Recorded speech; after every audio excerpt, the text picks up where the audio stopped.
Engineering ಕಾಲೇಜಲ್ಲಿ ಅವರು professor, 3 ಗಂಟೆ ಚೀಫ್ ಇಂಜಿನಿಯರ್ MRP. ನಾನು ಕೂಡ ಸರ್ಕಾರಿ ನೌಕರಿಯಲ್ಲಿ ಇರೋದು ಆಫೀಸರ್. ನನ್ನ ತಮ್ಮ ಕೂಡ ಇಂಜಿನಿಯರ್, ಅವನು ಬಾಯ್ಲರ್ ಇನ್ಸ್ಪೆಕ್ಟರ್. ಯಾಕೆ ಹೇಗಿದ್ದೇವೆ ಅಂದರೆ ಅವಾಗ ಹೇಳಿದ್ರು ವಿದ್ಯಾಭ್ಯಾಸ, ಬೇರೆ ಏನು ಮಾಡಲಿಲ್ಲ. ನನ್ನ ಅಪ್ಪ ಕೊಟ್ಟದ್ದು ನನಗೆ ವಿದ್ಯಾಭ್ಯಾಸ, ನಮಗೆ 5 ಮಕ್ಕಳಿಗೆ ಕೊಟ್ಟದ್ದು ವಿದ್ಯಾಭ್ಯಾಸ. ಇವತ್ತು ನಾವು ಒಳ್ಳೆ ಸ್ಟ್ರಾಂಗ್ ಇದ್ದೇವೆ, ನಮ್ಮ ಕುಟುಂಬ ಹೇಗಿದೆ ಅಂತಲೇ ನಮಗೆ ಯಾವುದೇ ರೀತಿಯ ತೊಂದರೆ ಇಲ್ಲ. ಈ ಒಂದು ಹಂತಕ್ಕೆ ಬರಲಿಕ್ಕೆ ಕಾರಣ ನನ್ನ ತಂದೆ ತಾಯಿ ಕೊಟ್ಟಂಥ ವಿದ್ಯಾಭ್ಯಾಸ, ನನ್ನ ತಂದೆ ಕೊಟ್ಟಂಥ ವಿದ್ಯಾಭ್ಯಾಸ. ಅವರಿಗೊಂದು ಡ್ರಿಂಕ್ಸ್ ಆಗಲಿ, ಬೀಡಿ ಆಗಲಿ, ಸಿಗರೇಟ್ ಆಗಲಿ ಏನಿರಲಿಲ್ಲ. 83 ವರ್ಷದಲ್ಲಿ ಮೊನ್ನೆ ತೀರ್ಕೊಂಡ್ರು. ಹಾಗೆ ನಮ್ಮ ಸಮಾಜಕ್ಕೆ ಮೊದಲನೆಯದಾಗಿ ವಿದ್ಯಾಭ್ಯಾಸ ಸಿಗ್ತದೆ. ವಿದ್ಯಾಭ್ಯಾಸ ಇಸ್ ವೆರಿ ಟಾಪ್ ನೆಸೆಸಿಟಿ. ವಿದ್ಯಾಭ್ಯಾಸ ಹೇಗೆ ಸಿಗ್ಬೇಕಂತಂದರೆ, ಮಕ್ಕಳಿಗೆ ನೀವು ಸುಮ್ಮನೆ ಏನೋ, ನಾನು ಇವರ ಮಗಳು ನನಗೆ ಪುತ್ತೂರಲ್ಲಿ ಒಂದ್ಸಲ ಸಿಕ್ಕಿದ್ರು, ನನಗೆ ನಗಡಿನ ನಮಸ್ಕಾರ ಅಂತ ಹೇಳಿದೆ.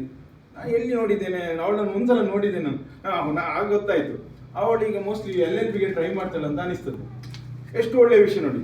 ಪ್ರೊಫೆಷನಲ್ ಕೋರ್ಸ್ಗೆ ಹೋಗ್ತಾರೆ. ನೀವು ನಿಮ್ಮ ಮಕ್ಕಳಿಗೂ ಅಷ್ಟೇ ಹೇಳು, ನಿಮ್ಮ ಮೊಮ್ಮಕ್ಕಳಿಗೂ ಅಷ್ಟೇ ಹೇಳು, ಹುಡುಗ ಆಗಲಿ ಹುಡುಗಿ ಆಗಲಿ ಎಲ್ಲರೂ ಒಂದೇ.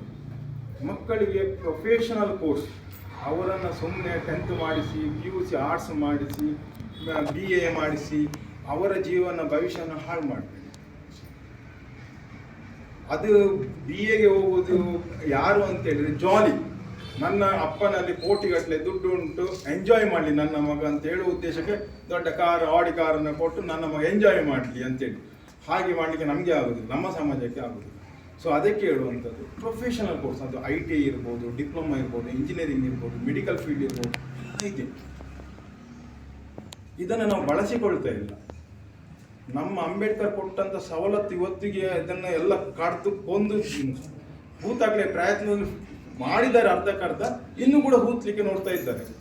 ಅದು ಆಗಲಿಕ್ಕೆ ನಾವು ಬಿಡಬಾರ್ದು. ಒಂದು ನಮ್ಮ ಈಗ ನೋಡಿ, ಸಂಘಟನೆ ಅಂತ ಹೇಳ್ತೀರಾ ನೀವು, ಸಂಘಟನೆ ಅಂತ ಹೇಳಿದ್ರೆ ಸರ್ ಇದು ಹೇಗೆ ಅಂತ ಹೇಳಿದ್ರೆ, ನಮ್ಮ ಸಂಘಟನೆ